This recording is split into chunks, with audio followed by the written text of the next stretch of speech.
What's up, guys? This is going to be another non-mindset slash concept slash two-handed ramble.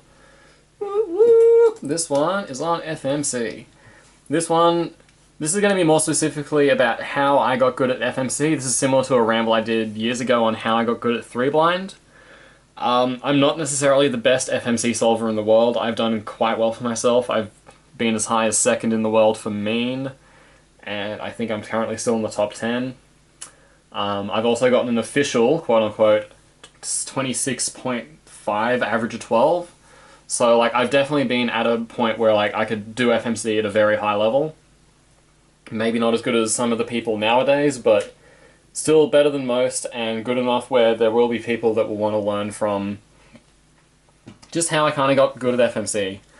So we're going to go all the way to the beginning. So my first ever FMC attempt. What was my first ever FMC attempt? It was at Australian Nationals 2012. My first official attempt was an official solve. Now, what did I really know about the time about FMC? Basically nothing. Zilch, zero nada. I didn't even know you could use the inverse scramble. I think. I may have known that you could use the inverse scramble. I didn't know anything like NIS. I didn't know insertions. I knew pseudo blocks were possible, but I didn't really know how to do them. So I was more or less going in blind. And so how did it go? Well, I ended up getting a 33. How did I do that? Well, I got a bit lucky for one thing, obviously. But I did have a decent base of knowledge, and my base of knowledge kind of came from just knowing more than CFOP. Like, I knew how the Petrus method worked. I knew how Ru worked. I don't know if I knew how ZZ worked. All the burps, all the time. Yes. But yeah, I knew more than just CFOP, basically, and I think I had, like, probably some understanding of block building, maybe, but that was mostly just, like, from Petrus. And before I go any further, if anyone asks me, hey, what's the best method for FMC? The best way I can put it is the best method is simultaneously no method and all the methods at the same time. FMC is a crazy mofo. So yeah, that's all I knew, and I was able to get a 33 single. It made me national champion. I was really excited about it, especially since I didn't really care about FMC, so I was like, oh damn, maybe this could be my thing. So that's where that started, and then because of that, I got motivated to practice a little bit in 2013 for Worlds, you know, for the off chance that I could get Oceanic record, because I was one move off at Nationals, and also because I don't know, maybe I could have podiumed, who knows. I don't think I was really thinking about podium at the time. I think I just wanted that continental record, because I was one move off. And I also realized, because the end of that 33 I got, it was something like this. And I knew, like, on an intuitive level, because this was a commutator and I understood what commutators were at the time, that there was probably somewhere, like, in the solution where I could have, you know, instead of having to do a 10 mover at the end like that, I could have done an 8 mover and saved some moves. So I had some sort of, like, vague idea that insertions were a thing. I just didn't really know they were called insertions. I tried learning that. The only method that I knew existed for insertions involved stickers, and I could never get it to work, and it was just really frustrating, and it never really went anywhere. So I couldn't learn about that, but then there was also pseudo blocks, which was something I understood a bit, and I was able to figure that one out, basically using pre-moves instead of NIS. I did later learn NIS, which I think is the better way to do it. I think instead of learning, just doing pre-moves to make pseudo blocks work. I'll set up an example of a pseudo block just to give you an idea. So it'll be something like, so this is a normal block, and then if we have, so if it was like this, we'll pretend the cross isn't solved. So this would be like a pseudo block, and with white top green front. Basically the way you make this look like a real block is before doing the scramble you would do an L2, do whatever solution you did to get here, and then you can kind of visualize the cube better and solve the cube, just keeping in mind, of course, that since you've done one pre-move, your solution that you write down will be one move worse. So that was all I knew going into Worlds, which was my second time competing in FMC. And yeah, once again, I couldn't figure out how to do insertions, which sucked, but I had a bit more knowledge there. And there were 2 attempts. I was able to get a 30 something again, not OCR, which I was bummed about, because I wanted that 32. And then I found out after that Felix got a 31 on the first, which it's like, oh great, now it's even harder. But on the second attempt, I was able to use this pre-move strategy, and I was able to bust out a 31. So that was how I got my first ever continental record. And again, I was still like very inexperienced with FMC, so I was just like, damn, I'm like, how good could I be if I like actually knew my shit? So that's kind of where I was coming from. And then later on, thanks to Rob Stewart, aka Breast, he taught me a couple FMC techniques. It was two main ones that ended up really helping me in the long run. The first one was NIS, which is basically how to switch from the normal scramble to the inverse scramble. And also I should mention that by Worlds 2013 I did realize you could use the inverse scramble. I didn't know you could switch from inverse back to normal with the same solution, but I knew you could choose one or the other, and then if you just write your whole solution down inverted for the inverse scramble, that will work for the normal scramble. So I knew that, I knew block building, relatively smart solving, and I knew pre-moves. So I knew three things, and that was able to get me close-ish to sub 30. Then after that, I talked to Rob Stewart, aka Breast, who's a lovely dude, love him, and he taught me NIS, so how to switch from normal to inverse, and he also taught me how to do insertions without stickers, and I have a video about that on my channel. It's the one where the thumbnail is Drake a couple times, and then some weird pictures I made in MS Paint. And then once I learned those two things, that's kind of when I started taking FMC really seriously, because I kind of felt like I just discovered a whole new world. And with that, I was doing a lot of unofficial practice. I think I was able to get like a sub 30 average of 12 eventually.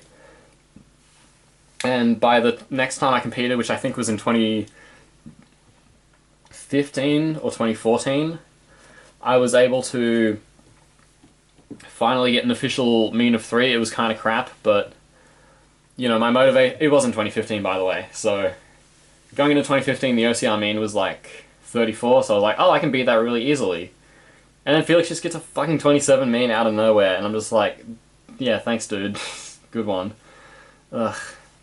But I mean, I knew all these techniques, I knew I was capable of, you know, getting a 27 mean myself, so I kept going. But yeah, that's more or less how I progressed up to like a mid-level of solving, so I knew all the techniques that I really needed. I knew how to do insertions, although doing insertions my way in some cases is slower and worse than just using the stickers.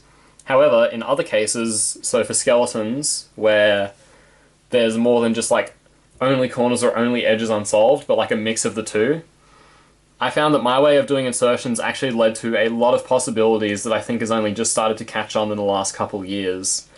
And people have started calling it reverse NIS, which I'm okay with. I don't really want it named after me since Breast was technically the one who taught me to begin with.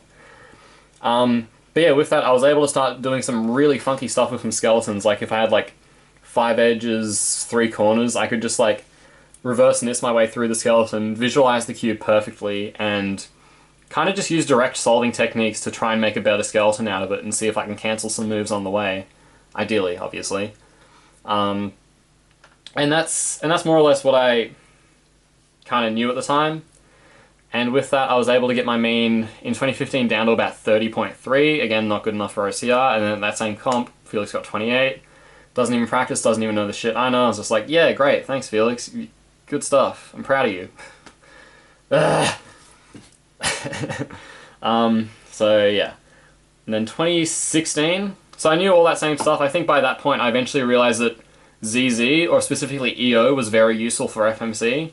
So starting with just an EO, you know, doing like ideally 4 moves or less to just orient all your edges, it would make block building a lot easier. And in general, you wouldn't get as stuck for continuations. So that was something that helped me out a lot, and I think with that I was able to finally get the sub 30 mean in comp. Only by 1 move, but you know, I'll take it.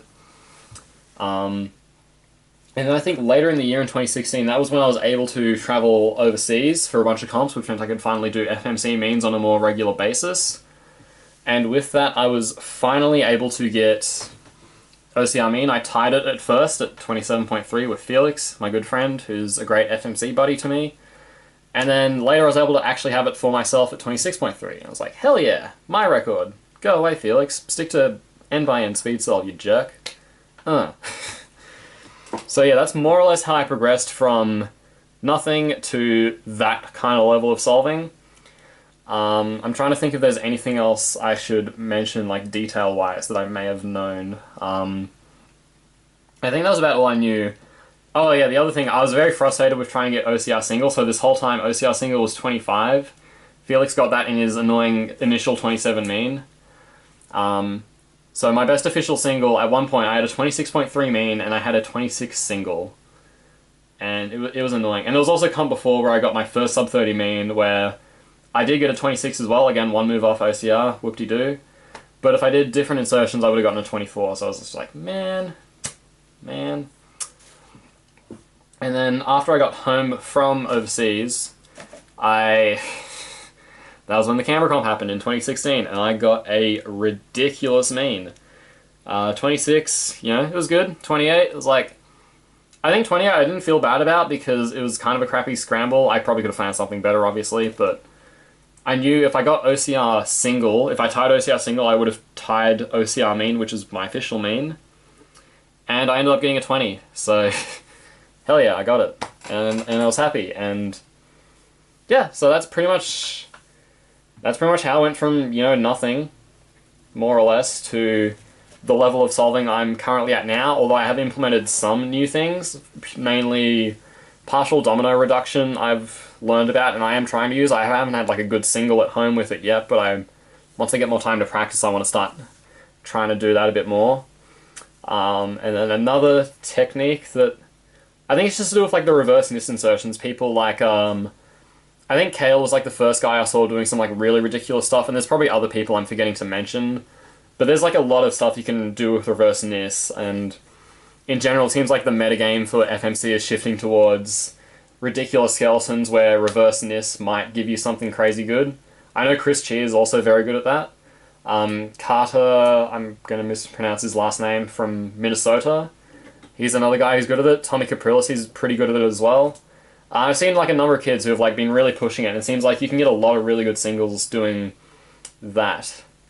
So if you want to follow the path I took to get good at FMC, then you can get most of the way there, and if you want to learn those other things I mentioned, like partial domino reduction and just using crazy reverse niche insertions, then that'll probably get you far too. And then if you can do stickered insertions on top of that, so whenever you just have like, you know, all but 3 corners or all but 4 corners, you'll be able to do those. I mean, you can do them with reverse NIS, but using stickers makes them happen just a lot faster, and I think FMC is getting to the point where time management matters a lot, simply because there's just so many options that are very clearly viable and can get you good solutions.